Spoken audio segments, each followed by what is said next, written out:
Some show up at Keeneland just to be beautiful, some for the burgoo.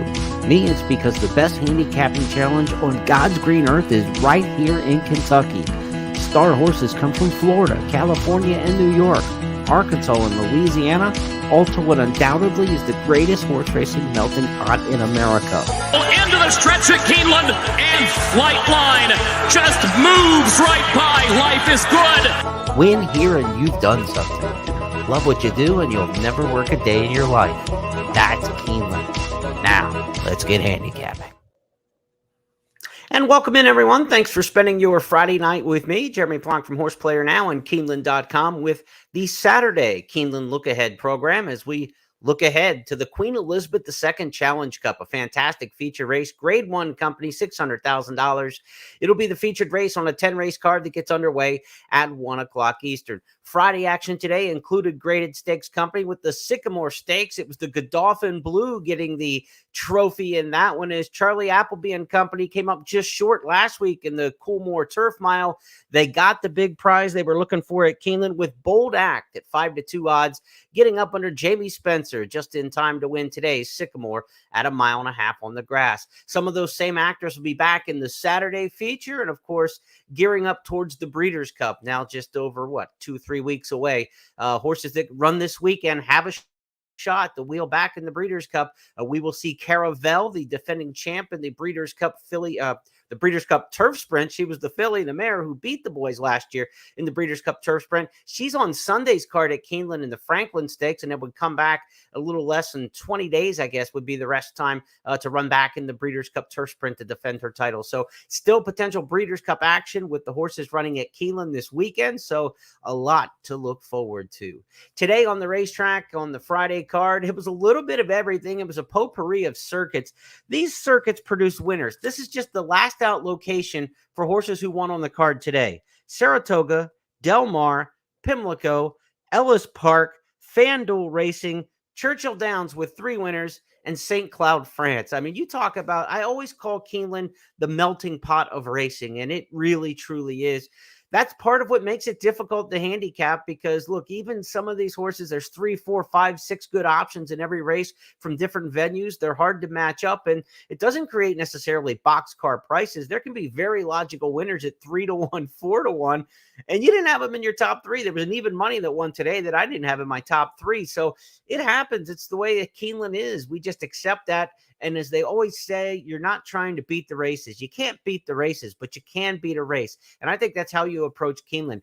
Get a race, nail it 7 ways to Sunday when you've got a strong opinion. But every race of the entire meet is a challenge. So pick your spots. That's the key to all the handicapping at Keeneland. We will give you my 3 top plays on the card in just a moment when we look at the big picture for this 10-race program.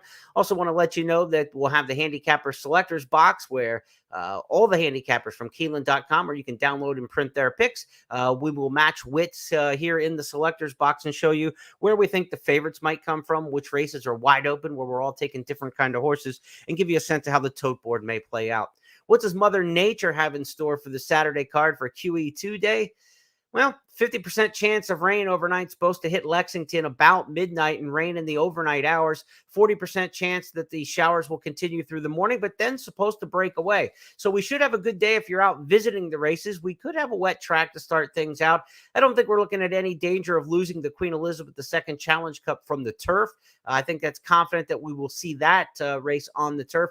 What they do in maybe race number 5 on the undercard, we're just going to have to see. Wait and check out the conditions. But we're going to handicap for being on the grass tomorrow. It doesn't look like it's going to be a tremendous rainstorm, but it's hard enough to pick the horses, much less the weather. And, you know, the weathermen who get paid to do that, well, struggle with it. Just like me as a handicapper, I struggle sometimes and I'm paid to pick horses. So we're in the prediction business. We don't have a crystal ball, but I think for tomorrow, we're going to try to just handicap this like we're going to be on the grass.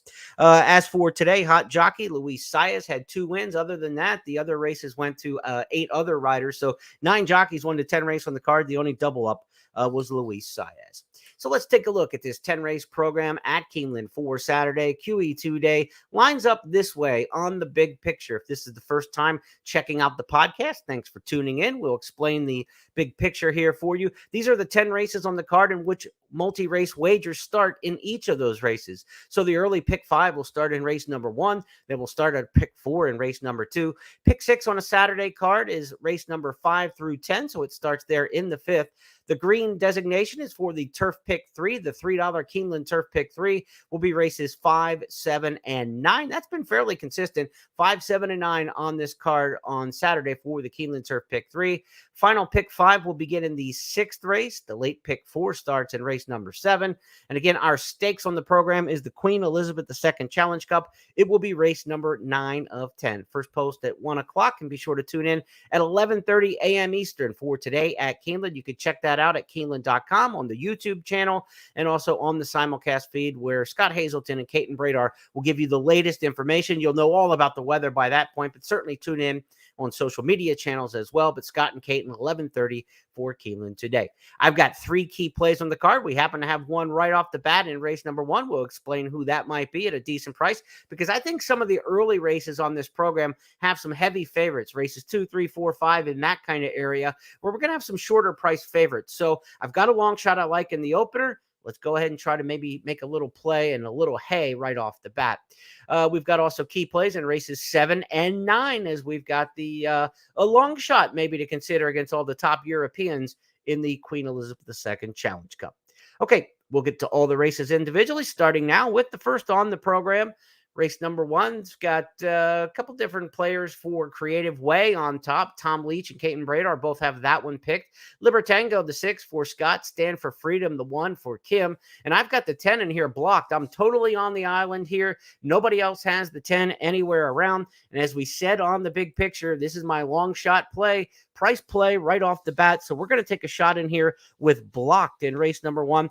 Outside post position for this one, not a big deal when you're talking about 7 furlongs on the main track. Your outside post, obviously a bigger disadvantage in 2-turn races where you lose ground on the first turn. You never want to have to run farther, but sometimes being outside, you don't lose momentum. And in a 7 furlong race like this, in race number 1, the outside post is actually advantageous. Horse can stay completely out in the clear, a huge long run until you get to the one and only turn. So if you're still hung out wide, 4 or 5 wide, when we get to the 1 turn in a 7 furlong race, you weren't winning anyway. You weren't good enough to get yourself into any kind of good position at all. So I'm going to take the outside runner in here, number 10 blocked. Raylu Gutierrez rides. This is a son of Union Rags. You know I like the Union Rags here on the main track. Good percentage for that sire with horses running here at Keeneland. And in this race, this is a non-winners of 2 lifetime claimer. We've talked about this each and every night, but it's a handicapping tip in these non-winners of 2 races you got to take with you, whether you're talking Keeneland or any track America. Non-winners of 2 lifetime means the horses have just 1 career victory. Look at the wins for each horse. Who's got the strongest win on paper in terms of class in these races a lot of times can be the strength of a non-winners of 2 lifetime. Blocked won a maiden special weight at Horseshoe Indianapolis, a good solid summer-fall racing circuit in maiden special weight company. You look at the other horses in this race who might contend with the best maiden win. Bucktown has a maiden special at Tampa Bay Downs in mid-February. Pretty decent racing down there during the winter, but I wouldn't say stronger than Horseshoe Indianapolis. I think fairly similar, if not Indianapolis being the stronger of those. And then the other horse who's got a maiden special win is Libertango. Libertango won a maiden special at Turfway in the winter. Again, that's apples. You're kind of juggling a little bit there. What's stronger, a maiden special at Turfway or a maiden special at Horseshoe Indianapolis? I think the Indy races are just slightly tougher in a maiden special, but you could certainly make a case. Those 3 are the 3 that have won maiden specials, and they've definitely got the strongest wins on paper. So some of my other handicapping brethren have those horses in their top slots. Libertango that we mentioned, Scott Hazelton's got that one on top. As for Creative Way, the 5, the other top choice for some of the handicappers in here, Creative Way is a horse who was claimed last time out for $16,000 by Safi Joseph. He moved this one up maybe off of Joe Sharp, but both pretty good claiming outfits there. Joseph wins 21% first off the claim. So off of maiden claiming 16,000 wins. So this is the first time in a non-winners of 2 for Creative Way. First time facing winners. This one shortens from 1 mile and a 16th back to 7 furlongs. I did not use Creative Way in my top 3, but again, we talked about there are situations here at Keeneland where there are 3 or 4 good options and horses come from different venues that logical horses just may not fall in your top 3. Also use the 8 in here, Bucktown, a horse who's a big price perhaps. And again, we talked about Bucktown having that win at Tampa Bay Downs, a 5-length win back in May, or in February. So Bucktown and Blocked, 2 nice prices, 10 and 8 right off the bat. And as I said, as we look back to the big picture, these are price plays right off the bat. So I'm going to get win money on the 10 Blocked. I'm going to use the 10 and the 8 in multi-race wagers. And I'm going to try to get through the first leg with just those 2 price plays. I'm going to go with those 2 runners, 10 and 8, and see if we can't get one of those 2 prices in the early pick 5. The other one I've got in there, picked third for me, is the 1 horse, and that is Stand for Freedom for an Ian Wilkes barn that's had 3 wins at the meet over the last few days. So his barn is picking up Stand for Freedom, but I'm going to go 10-8 on top. And again, I'm on an island with both horses. If we can get either one of these in to start off the pick 5, we're off to a great start. And I think we've got a pretty formful pick 5 in some of the upcoming races. So let's go to that second race on the card next. It's a pick 4 starter. So it's going to be the first leg of the early pick 4, second leg of the early pick 5. Maiden claimers here, $75,000 for the claiming price for these 2-year-olds, just a tick below the maiden special weight level as we're handicapping these juveniles. You've got Wesley Ward in here with Gillies West, the first-time starter with John Velasquez riding. Certainly have to respect those first-time starter connections. Steve Asmussen and his son Keith have a horse, Tap Anchor, that you've got to respect. They have a first-time starter out of the 2-hole in here. But I'm going to the outside, a horse who's got a little bit of experience. Robertino Diodoro sends out Patriot Hills off a race at Saratoga. It's a turf-to-dirt move. This is a $100,000 sales purchase as a 2-year-old by Speightstown.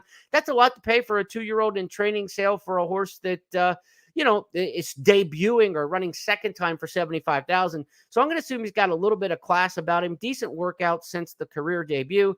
And Diodoro had 1-2 finishers on the card today. I like seeing that. In the final race on the program, he had 2 entries. They ran first and second. So let's get him wheeling right back, try to catch the barn while it's hot. I made these picks before I knew that he won the final 2 on today's card, but it makes me feel a little bit better about it. And that's the way stats and trends should be. They shouldn't be the reason why you're playing a horse. They should help boost your confidence or help take away some of your confidence in a particular horse.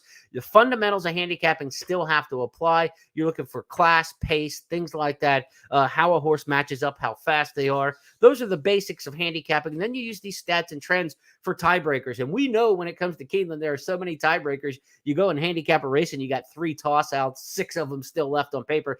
How do you start separating the 6? That's where I start to like to use the stats and trends and try to separate some things out.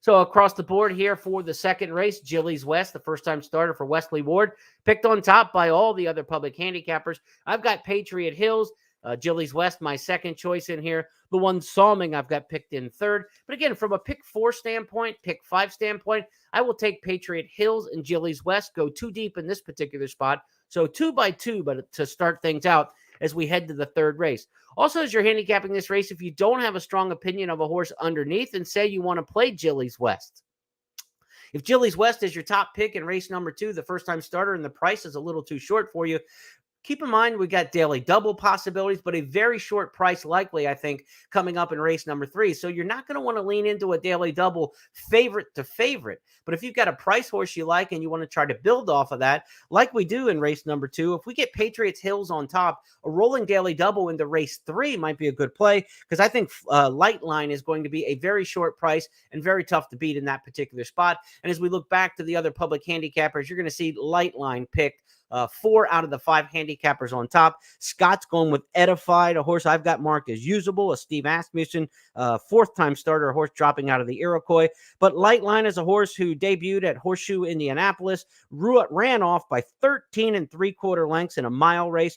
Now goes the mile and a 16th. This son of Breeders' Cup Dirt Mile winner, City of Light, should be awfully tough in here. Has 2-turn experience already. And again, an 83 buyer speed figure, if that's your kind of thing.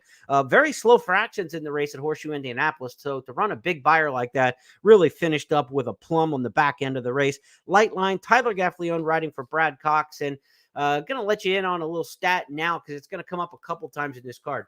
when it comes to mile and a 16th races at Keeneland, Brad Cox's horses are absolutely exceptional. They win almost 31% of the time. And we're going to give you even stronger stat a little bit later when it comes to his horses from the rail. Now, this one, Light Line's going to be farther out on the track, right? We're looking at the 6 horse in here, but 31% in mile and a 16th races. And I always try to say, put a little common sense to your stats and try to figure them out. If you've seen the Brad Cox horses dominate over the years as they have, a lot of times they'll turn for home and kind of re-break at the top of the stretch, right? They've got that surge at the top of the lane like the Bob Baffert trainees that a lot of other horses simply don't have. And when you think about the mile and the 16th races at Keeneland, the 16th pole was the finish line, right? They don't go all the way to the proper wire. So it's 110 less yards in the stretch that they have to deal with. You get that little re-break at the top of the stretch that so many of the Cox trainees get, and then it's gone. You're gone. There's no time for anybody to make up the ground and catch you. So that's why they're so effective, I think, at a mile and 16th races. Brad Cox could have a big day today on Saturday, and he's got Light Line as a heavy favorite, I think, and a very tough horse to beat here in the third race. As for the others in here, I said Scott's got the Edified. He's got the 7 Next Door, a horse who was 5th in the Iroquois Stakes. The 4th place finisher in the Iroquois is Seize the Gray. I've got that one picked in my top 3. I also give a little look in here to Stretch Ride for trainer Dale Romans. Romans does good with these 2-year-old allowance races that we've got at Keeneland in the fall. This one by Street Sense, a debut winner at Churchill and a good time, 110 and change. So Stretch Ride might be pretty good, stretching out to 2 turns. No doubt the pedigree says that the 2 turns won't be a big challenge. We'll just see if he's got enough foundation under him right now. But I think it's Light Line. I'm not going to mess around with exactas and tries in this race. I don't think we're looking at a big payoff on the underneath horses. So it's Light Line at a short price. So we're either going to try to get the Light Line with the daily double from races 2 to 3. Also, the pick 4 and pick 5, we're simply going to single in here. And look, if you sit a race out because the price is too short for something you like, then you got twice the amount of bankroll on the next race that you do like. So sit races out. There's no sin in that for sure. Use your budget. If you got $100 to play on 10 races, don't play $10 on every race. Sit some out or play $2 here and there. Then you've got 18 or 20 to put on the ones you like a lot more. So let's go to the 4th race next up. In the 4th race, we'll not start any of the multi-race wagers in here. And it's not one of our key plays of the day as we look at the big picture. So we move to the handicapper selectors box in race number 4. And if you thought Light Line looked like a heavy favorite amongst the public handicappers, one of the few sweeps of the entire meet, everybody's got It Takes Heart picked on top in this particular spot. Race number 4, It Takes Heart, a 3-year-old filly. She's got 3 victories, and she's eligible for this condition because it's a dual condition claimer. That means there's 2 different ways you can be eligible for this race. It's non-winners of 3 lifetime, or be a 3-year-old, and you can win as many races that you have on your record to take on older horses now. That's what It Takes Heart has a little advantage. She's already won 3 times. You've got some 4 or 5-year-olds on here that haven't won more than twice in their life. She's 3 and has already won 3 times. It's late enough in the year as we hit mid-October. I'm not so worried about the 3-year-olds taking older horses, especially in a condition like this where it's a lifetime condition, non-winners of 3 lifetime. Those 4 and 5-year-olds have had forever to clear this condition, and they haven't. Some of them 2 for 20 lifetime. You see some big numbers there. So It Takes Heart, 3 for 10, good lifetime record, and coming off a big win last time out at Saratoga. This claiming trainer Robert Falcone, already has a win at the meet. He won one on the card today. A very high percentage New York claiming outfit, 30% plus when they claim a horse first time back. He gets Luis Saez, one of the top jocks here. He and Gaffleone have dominated Keeneland over the last decade. So it's Luis Saez and a very short price favorite for Falcone. And everybody's got him on top. So do we attack this race, intra race, and try to go for a try or super? You'd have to have yourself a fairly nice price that you like underneath to start getting involved in that. I think there could be one in Cherry Air, and that's the horse I've got picked second in here. If you're going to look at a multi-race or an intra race bet here, It Takes Heart as the top choice. Not going to pay enough for me to get excited in the win pool, but Cherry Air, the 4 horse, is a horse who's better on dirt and has just been misplaced in some turf sprints lately. 7th last time out, 7th 3 starts back. Luckily got washed off the turf 2 starts back and was a winner. This horse's dirt form is actually pretty darn decent. So I'm taking Cherry Air as a horse who can get second in here, trying to rally a little bit, maybe not too far off the pace, sit 3rd, 4th. But there's not a lot of speed to the inside. So while this horse may look like she may sit 3rd or 4th according to the running lines, with no speed to her inside, Cherry Air may actually try to pop a little bit more. Joe Talamo's a pretty hustling jockey. you might see Cherry Air near the front. And if that's the case, she's going to be tough in here to not get in the top 3. I think she'll hold second or third. So 8 all 4, a good way to approach maybe in the intra-race bets for the trifecta. So we'll try to get the 4 in as a price underneath the 8. It takes heart.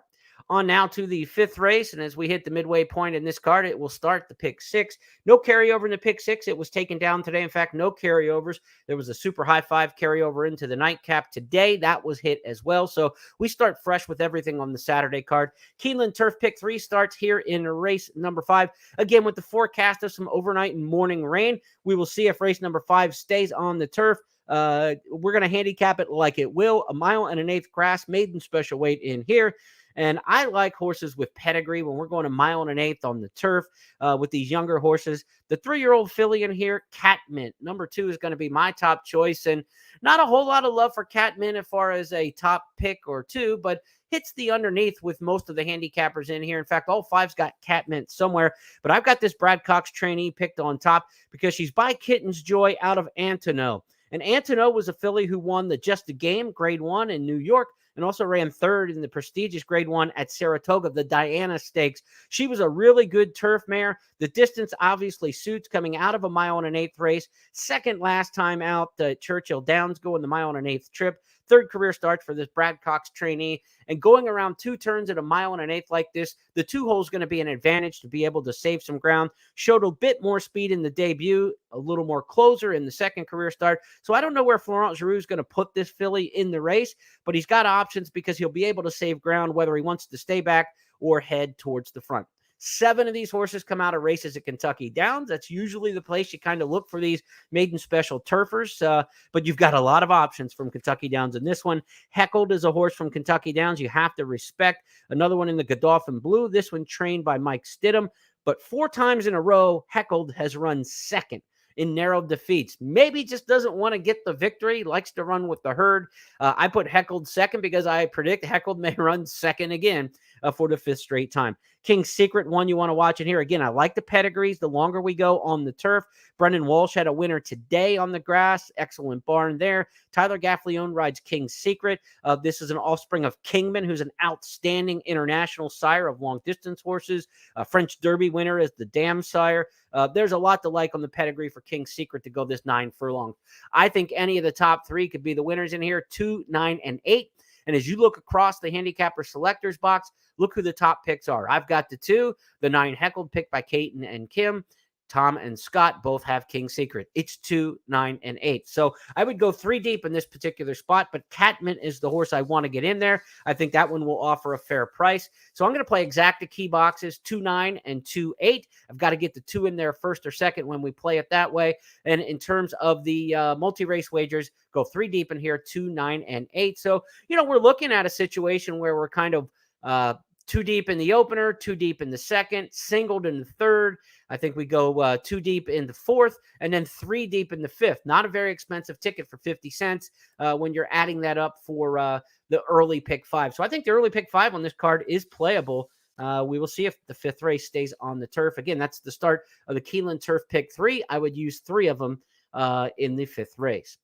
Next up on the program is the 6th. The late pick 5 will start in race number 6. That pick 5, of course, will include the feature race on the grass, that being the 9th race on the card, the Queen Elizabeth II Challenge Cup. But race number 6 is a 2-year-old maiden special weight going 1 mile and a 16th. And these races for the 2-year-olds going long in the fall meet historically have been pretty formful. So if you're going for a big price in this race, it may not be the spot to do it.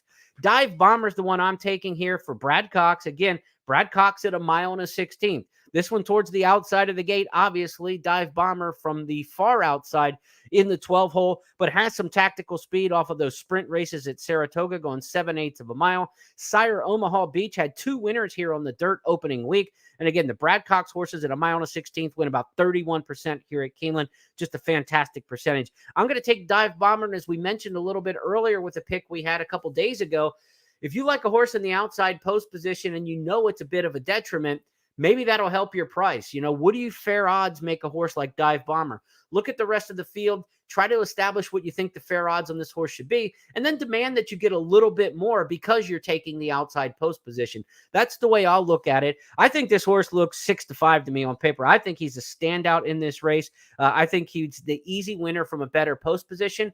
So if from the 12 hole, you think he's a 6-5 shot from a better post, from the 12 hole, he's 2-1, 9-5, something like that would be fair odds. So if you get 9-5, 2-1, I think that's a fair price on Dive Bomber in race number 6. Other horses to watch in this race, you've got the Sapling Stakes runner-up, trotting back in the maiden company, that being the 2 Dornoch. Danny Gargan trains that, son of Good Magic. What a great year for Good Magic. Of course, sired Mage, the Kentucky Derby winner, and so many others this year. Dornoch, the 2's got a very good post position for this particular race.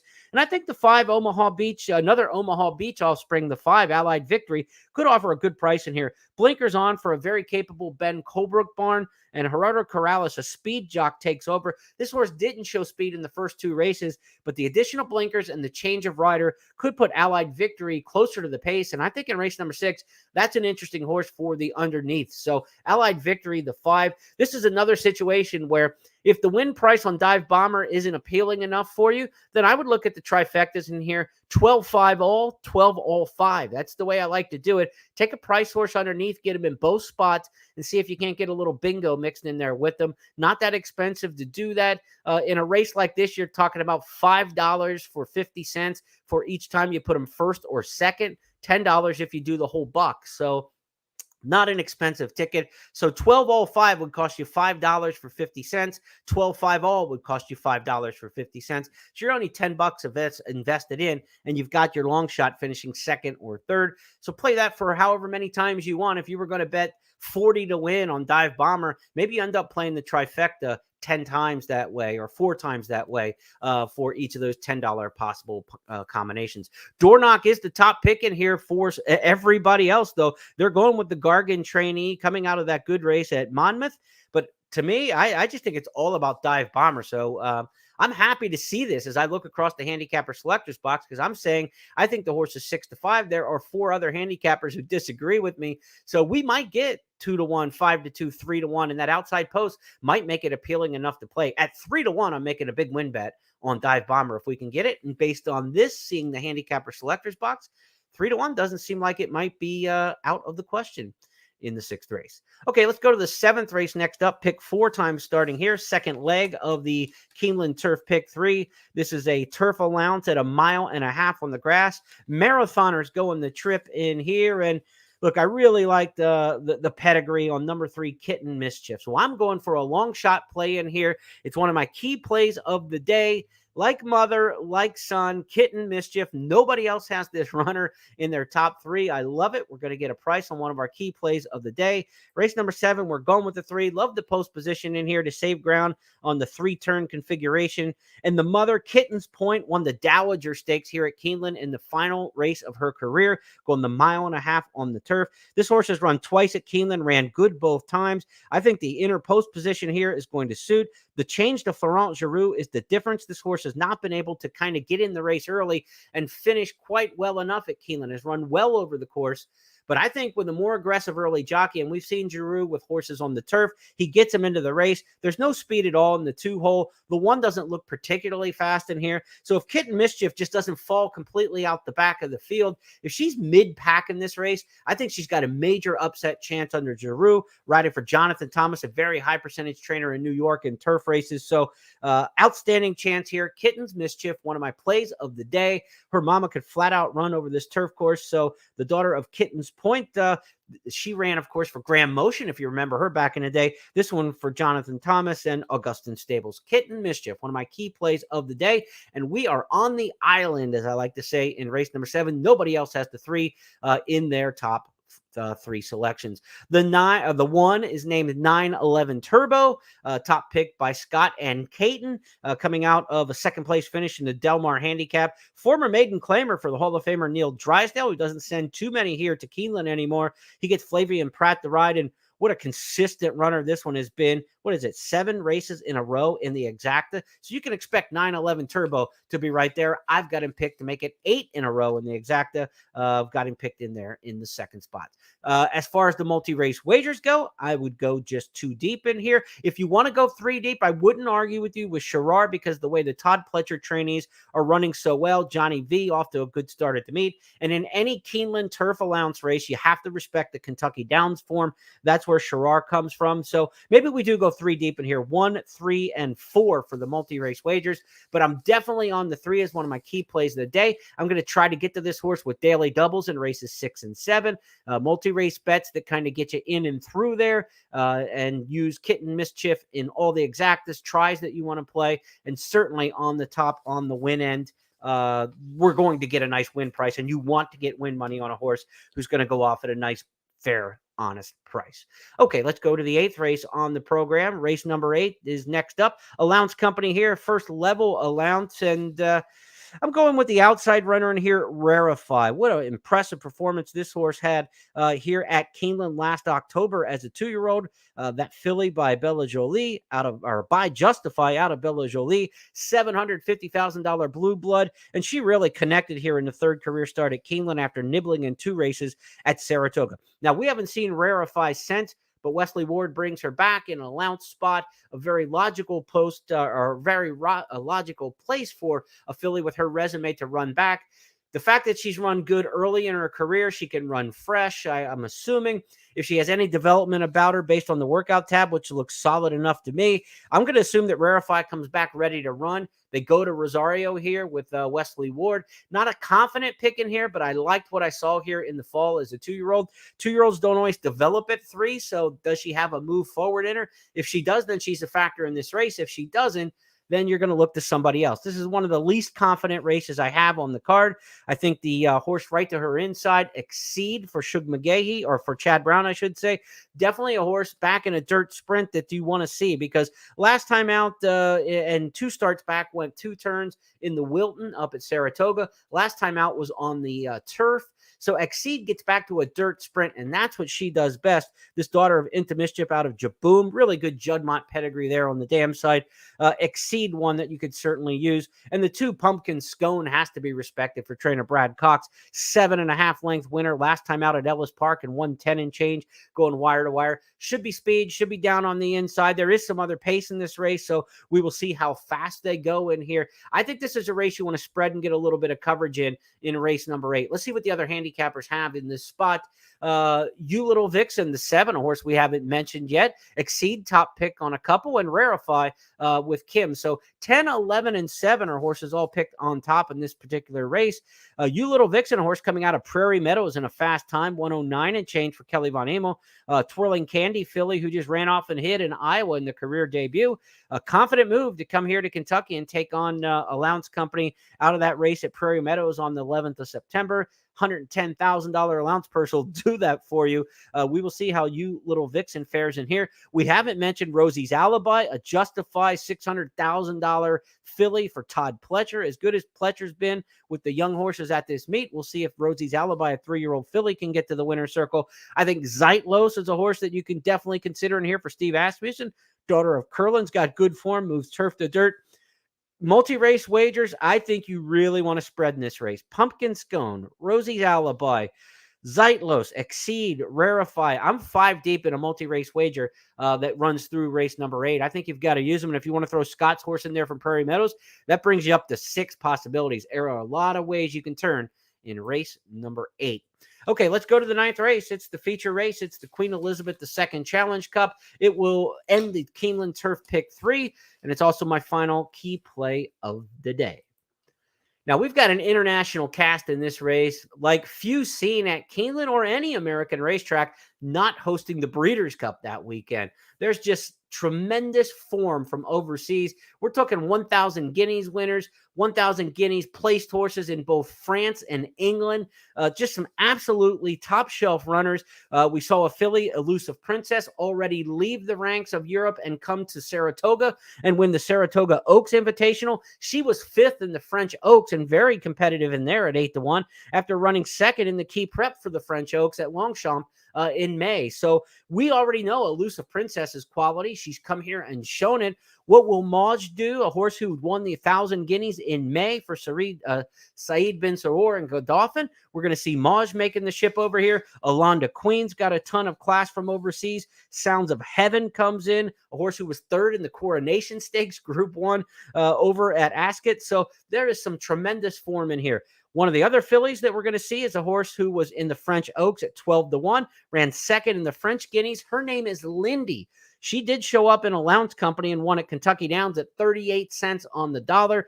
Like the other filly we talked about, Elusive Princess in here, she's got the French form and already a race under her belt here in the States. She's going to be ridden by Tyler Gaffleone, and earlier this week, Tom Leach, the voice of the Wildcats, and Keeneland Select caught up with Tyler to talk to him about his mount. Let's hear about Lindy for the Queen Elizabeth II Challenge Cup. Tyler Gaffleone is going to be aboard Lindy in the Queen Elizabeth II Challenge Cup. You've ridden her the one time down at Kentucky Downs. What was most impressive about her win that day? You know, everything she did was really impressive that day. It was her first time in the States, first time with Brendan Walsh. She broke great. She put herself in a good spot, traveled like a winner throughout, and honestly just gave me a ton of confidence moving forward. I think she's a really talented filly. She's run second in some Group 1s over there to arguably the top 3-year-old filly in the world right now. But we're very excited about her. She's a very exciting prospect. Had Brendan been able to get much of a scouting report on her to give to you that day? That day, he had a couple works with her. He obviously, reading her form, she looked like a talented filly, but he said she had a couple of really nice works. And even after the race, she had a work 2 weeks ago that really opened her eyes and kind of gives us the confidence. Oh, good. Turn of foot, was that anything that was particularly noteworthy, her acceleration? Most definitely. Just one of those, you just kind of sit back and have fun and let her do her thing. Coming in the stretch that day, I wanted to find the best ground, worked myself pretty far off the fence that day, and as soon as I just gave her a head a little bit, she exploded.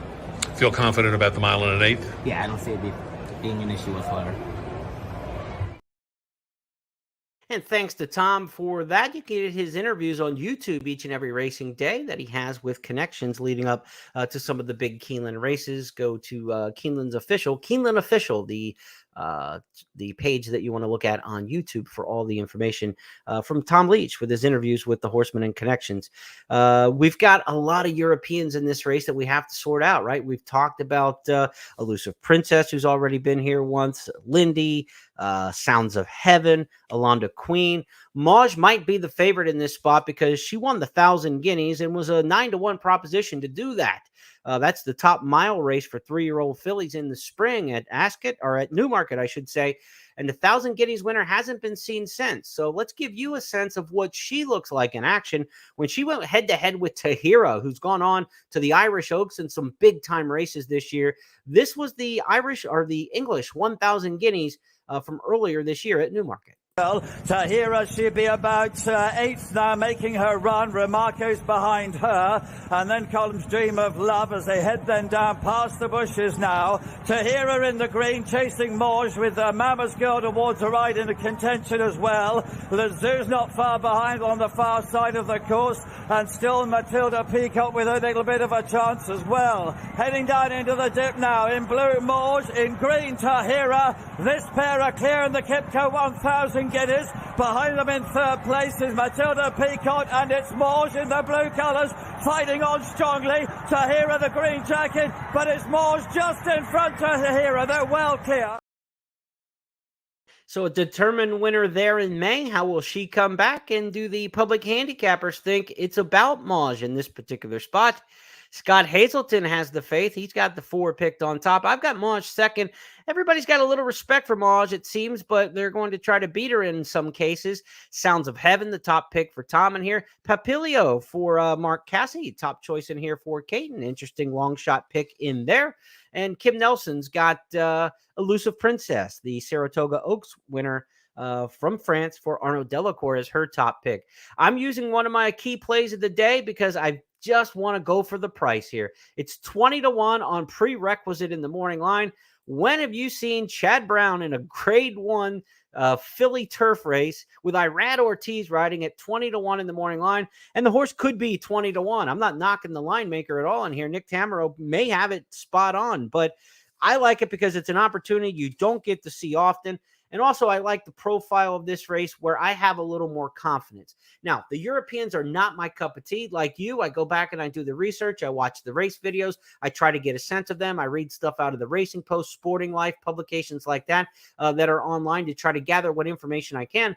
But I'm not an expert on the Europeans. So we've got 4 or 5 of them in here that all look very good. I don't know how to separate those. So what I'm going to do is do what I know best. And Chad Brown on the turf with Irad Ortiz and the trends for this Queen Elizabeth II Challenge Cup. Remember earlier I said these trends and stats and things like that are tiebreakers. They split hairs for you, but they don't just pick a horse out of the clear blue.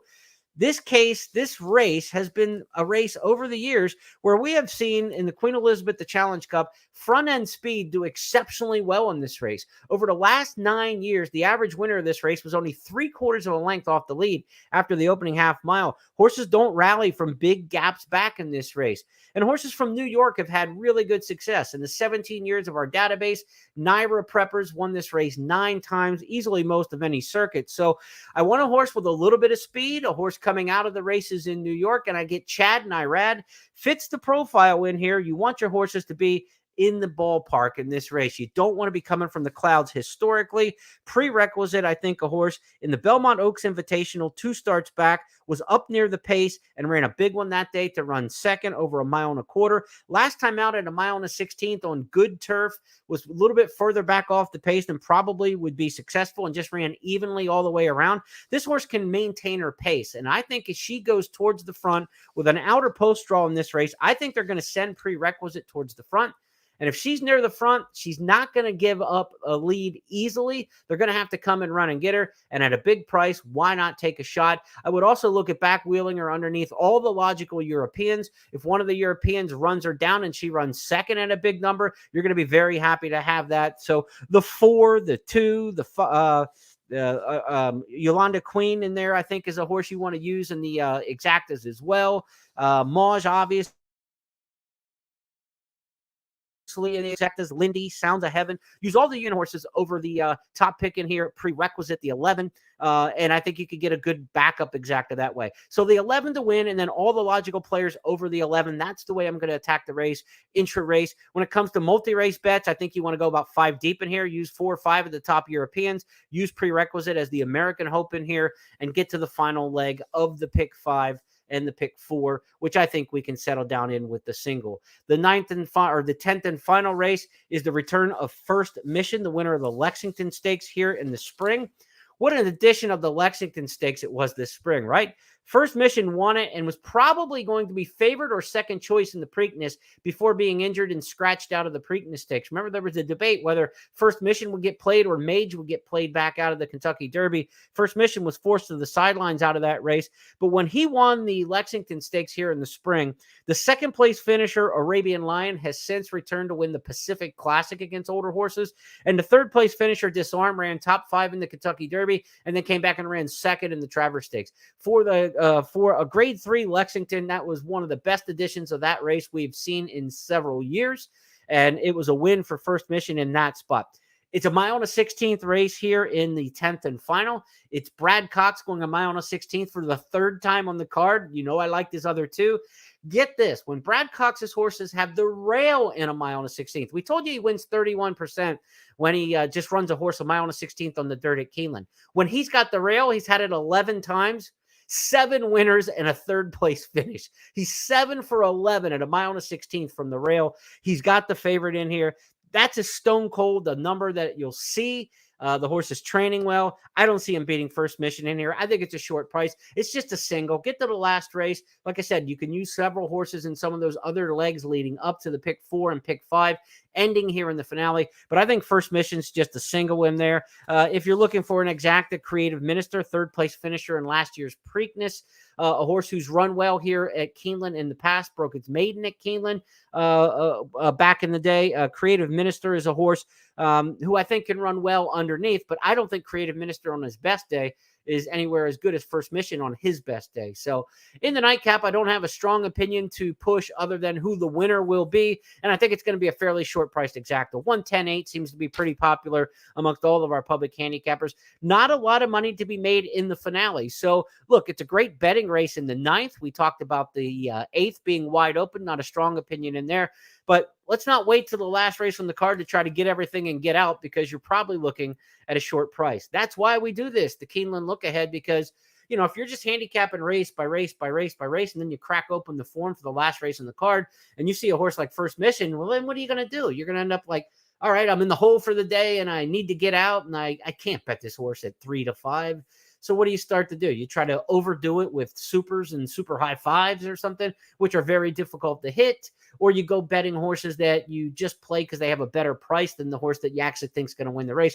That to me is never the recommended deal. If two horses you like are the same, are different prices, then you take the higher of the two. But don't bet a horse you don't like over a horse you do like just because that horse has a better price. Prepare, be ahead, get to this last race. Whoever you like in the Queen Elizabeth II Challenge Cup, play him in a daily double, the First Mission in the finale too, because not only will you get your win bet, but you could also kind of parlay it and get even a better price, maybe get double your money on the win bet as well by just taking a very logical horse.